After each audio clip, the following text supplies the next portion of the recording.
harus diteruskan. Dan ini memang progresnya sangat baik. Apalagi terus masalah P3, PPP, bukan P3 tapi Public Private Partnership, itu memang harus didorong. Karena tidak mungkin sebagaimana tadi disampaikan oleh Pak Wapres bahwa semua itu akan ditangani dengan dana APBN dan APBD. Oleh sebab itu sekarang fasilitasi agar terjadi Public Private Partnership supaya masyarakat swasta itu bisa investasi harus kita dorong, baik oleh pemerintah pusat maupun oleh pemerintah daerah. Jadi aturan-aturan harus mempermudah terjadinya investasi swasta di bidang air minum. Saya kira ini yang sangat penting. Terima kasih. Baik, terima kasih Pak. Nah, Pak Gamawan, peran daerah tentunya sangat penting dalam mencapai MDGs ini sendiri di bidang air minum maupun sanitasi. Nah, kalau menurut Bapak sendiri, kebijakan apa sih Pak yang paling baik diterapkan untuk di setiap daerah, dan apakah ada insentif bagi PDAM yang sudah memberlakukan program yang baik di masing-masing daerahnya? Ya, baik, saya ingin menyampaikan dulu ada beberapa hal yang justru menjadi beban PDAM di daerah itu.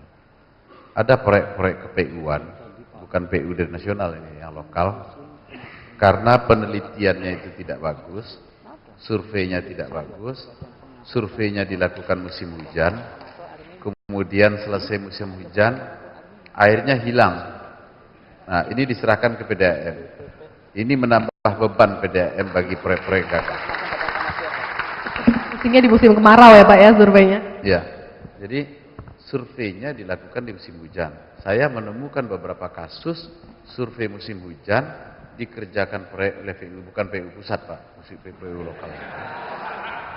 Karena mulai Pak Joko itu ini yang mana staf saya mau saya ketegur, bukan. Di daerah itu surveinya asal-asalan. Ketika musim panas air tidak ada, proyek itu sudah diserahkan ke PDAM. Jadi yang bikin idol PDAM itu bukan hanya administrasinya, tapi juga termasuk hal proyek-proyek yang gagal seperti itu, karena sudah dihibahkan oleh pemerintah daerah kepada PDAM. Nah, hitunglah berapa persen itu yang.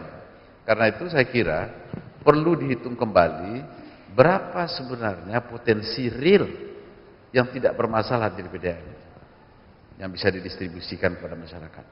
Nah, ini ditata ulang Pak. Karena seringkali mata air itu hilang karena dia tumbuh hanya waktu musim hujan saja. Musim kemarau tidak menetes dia lagi. Coba dievaluasi semua PDAM ini Pak. Kemudian ini yang disampaikan kepada Pak Agus, kendala-kendala semacam itu, mana yang bisa dikurangi, mana yang bisa minta pengampunan, mana yang di rescheduling, mana yang dihapus saja misalnya gitu.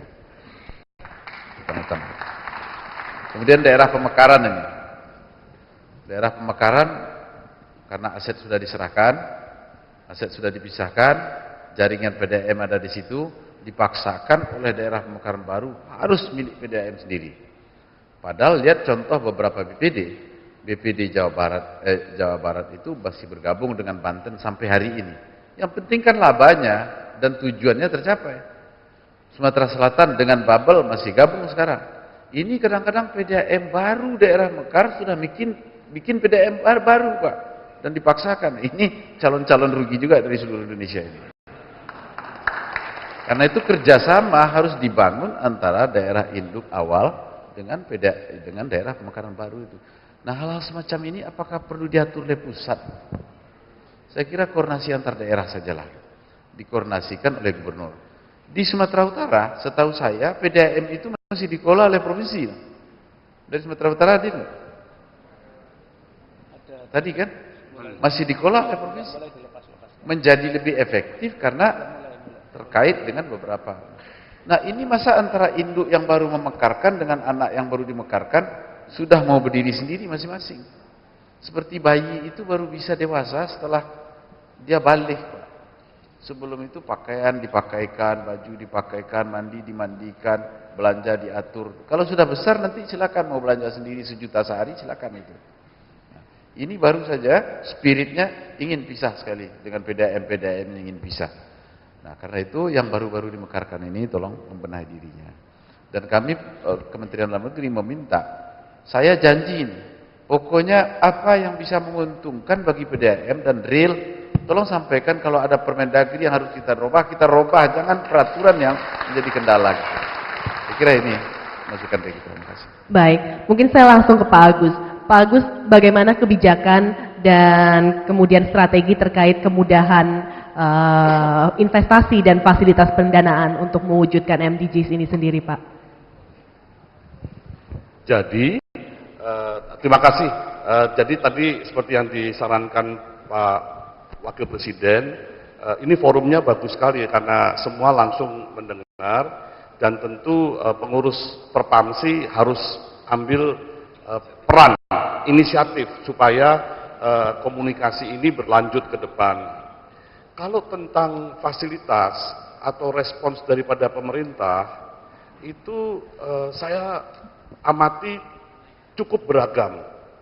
Yang pertama adalah kita tahu bahwa air ini